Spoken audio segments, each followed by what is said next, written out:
ठीक है दोस्तों, आज की वीडियो में हम लोग बात करने वाले हैं voltage division rule and current division rule की।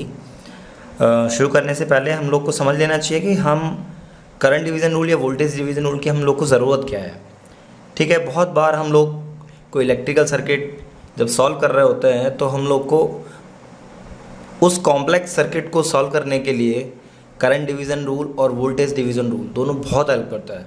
तो इसलिए हम लोग को अच्छे से समझ लेना चाहिए कि करंट डिवीज़न रूल क्या होता है या वोल्टेज डिवीज़न रूल क्या होता है और हम उसे किस तरह से अप्लाई कर सकते हैं। तो चलिए इसको एक एग्जाम्पल के हेल्प से समझेंगे एंड आई एम श्योर कि by the end of this example ये आपको बिल्कुल क्लियर हो जाएगा कि कैसे अप्लाई करना है आपको वोल्टेज डिवीज़न रूल या करंट डिवीज़न रूल को। चलिए शुरू करते हैं। मान लीजिए कोई सर्किट है आपके पास,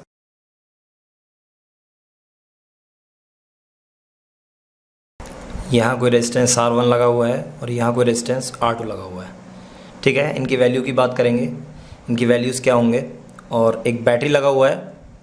लेकिन सबसे पहले हमें एक बेसिक कॉन्सेप्ट समझना है। वोल्टेज डिवीज़न रूल अप्लाई करने से पहले हम लोग को ये समझ लेना चाहिए कि वोल्टेज हमेशा सीरीज़ में डिवाइड होता है। जब दो रेजिस्टेंस सीरीज़ में जुड़े होते हैं बैटरी के साथ तो हमेशा वोल्टेज डिवाइड होगा। ठीक है, अब यहाँ ये याद रखना है कि यहाँ आप CDR यानी करंट डिवीज़न रूल नहीं लगा सकते हैं क्योंकि करंट हमेशा सीरीज़ में सेम फ्लो होता है। ठीक है, तो मान लीजिए कि ये आपके पास कोई 10 वोल्ट की बैटरी है और 5 ओम का ये रेजिस्टेंस है एंड 10 ओम का ये आपके पास रेजिस्टेंस है।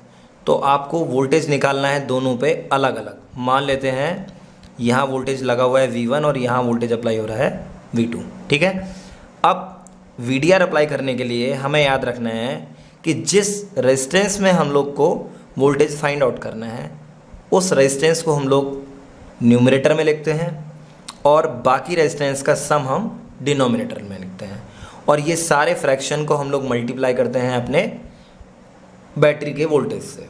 ठीक है, तो चलिए मान लीजिए आपको V1 का वैल्यू कैलकुलेट करना है, V1 का वैल्यू। ठीक है, तो V1 में कितना रेजिस्टेंस लगा हुआ है 5 ओम, तो आप 5 ओम को ऊपर लिखेंगे न्यूमरेटर में and sum of these two resistances that is 5 ohm and 10 ओम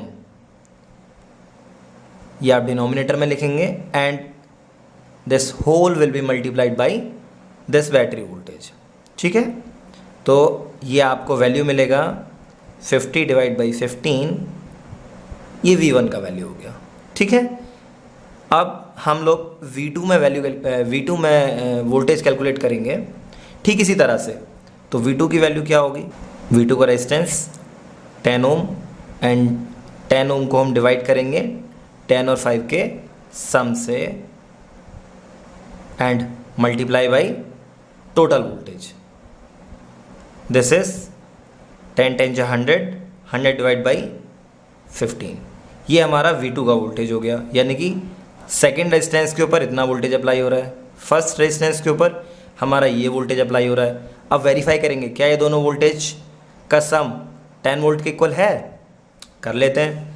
तो V should be equal to V1 plus V2। V1 का वैल्यू क्या है हमारे पास 50 बाई 15 एंड V2 का वैल्यू क्या है हमारे पास 100 बाई 15, सम किया 150 डिवाइड बाई 15। यस, ठीक है दोस्तों, आशा करता हूँ ये अच्छे से समझ में आ गया होगा आपको। ठीक है, एक बार फिर से क्विक रिकैप कर लेते हैं। अगर हम लोग VDR अप्लाई कर रहे हैं तो सबसे पहले हमें देखना है कि हमारे रेजिस्टेंस सीरीज़ में जुड़े होने चाहिए, क्योंकि रेजिस्टेंस सीरीज़ में होगा तभी वोल्टेज डिवाइड होगा। ठीक है, जिस रेजिस्टेंस में आपको वोल्टेज कैलकुलेट करना है आप उसे न्यूमरेटर में लिखोगे और दोनों रेजिस्टेंस का सम आप लिखोगे। दोनों या एक से ज़्यादा रेजिस्टेंस अगर सर्किट के अंदर है तो उन सभी का सम आप डिनोमिनेटर में लिखोगे और इस टोटल फ्रैक्शन को आप मल्टीप्लाई करोगे टोटल वोल्टेज जो आप बैटरी से दे रहे हो। ठीक है, तो यहाँ 10 वोल्ट का हमारे पास बैटरी था तो हमने 10 वोल्ट का बैटरी यहाँ पे इसका वोल्टेज अप्लाई कर दिया। ठीक है, सेम हमने V2 का वैल्यू कैलकुलेट किया इस तरह से। तो चलिए अब हम लोग समझेंगे करंट डिवीज़न रूल। ठीक है, करंट डिवीज़न रूल भी ठीक इसी की तरह होता है, बस थोड़ा सा चेंज होगा। सबसे पहले समझना है कि करंट हमेशा डिवाइड होती है पैरेलल में। तो मान लीजिए आपके पास एक सर्किट है, एक आसान सा सर्किट ले ले रहे हैं।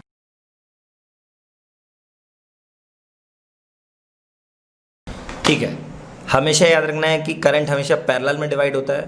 पैरेलल में क्या चीज़ सेम रहती है, वो है हमारा वोल्टेज। पैरेलल में हमेशा हमारा वोल्टेज सेम रहेगा। ठीक है, यानी कि जो वोल्टेज आपका यहाँ पे अप्लाई हो रहा है वही वोल्टेज आपका यहाँ भी अप्लाई होगा।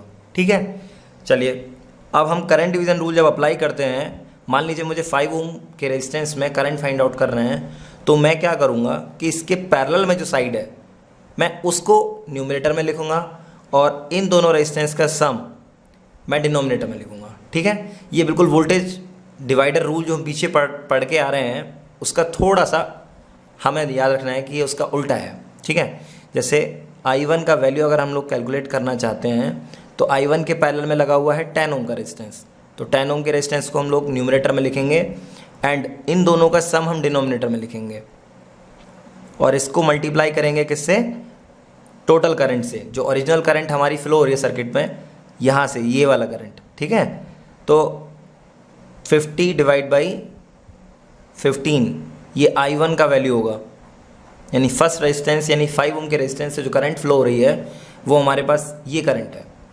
अब मेरे को फाइंड आउट करना है current I2, that is I2 का वैल्यू मैं कैसे कैलकुलेट करूँगा।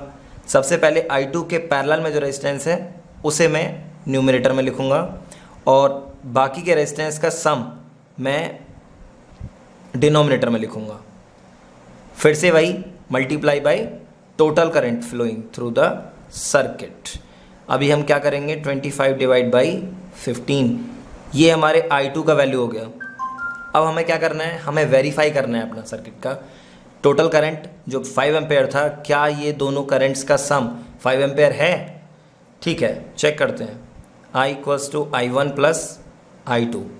I1 का वैल्यू था हमारे पास में 50 डिवाइड बाई 15 प्लस I2 का वैल्यू था 25 डिवाइड बाई 15। अभी हम जब इसको सम करेंगे तो दिस विल बी 75 एंड लीजिए वेरीफाई हो गया। ठीक है, तो अभी करंट डिवीज़न रूल को एक बार फिर से समझ लेते हैं, क्विकली रिकैप इसका देख लेते हैं। दोस्तों, जिस ब्रांच में आपको करंट फाइंड आउट करना है उसके अपोजिट ब्रांच में जो रेजिस्टेंस लगा हुआ है आप उसको न्यूमरेटर में लिखोगे और दोनों रेजिस्टेंस का सम डिनोमिनेटर में लिखोगे। ठीक है, और इसको मल्टीप्लाई करोगे, इस तरह से जो फ्रैक्शन आपका बना है उसको मल्टीप्लाई करोगे आप ब्रांच के टोटल करंट से, जो सोर्स करंट है उससे आप मल्टीप्लाई करोगे। ठीक है, जैसे हमने I1 का वैल्यू निकाला तो I1 हमारी फ्लो हो रही है 5 ओम के रेजिस्टेंस के थ्रू, तो हमने क्या किया कि 5 ओम के पैरेलल में लगा हुआ है 10 ओम, तो उसको न्यूमरेटर में लिखा और इन दोनों का सम डिनोमिनेटर में, और इसको मल्टीप्लाई किया किससे, सोर्स करंट से। ठीक है, तो इस तरह से हमें I1 का और I2 का वैल्यू मिला। ठीक है, अब मैं आशा करता हूँ आपसे कि ये करंट डिवीज़न रूल और वोल्टेज डिवीज़न रूल आपको ठीक से समझ में आ गया होगा।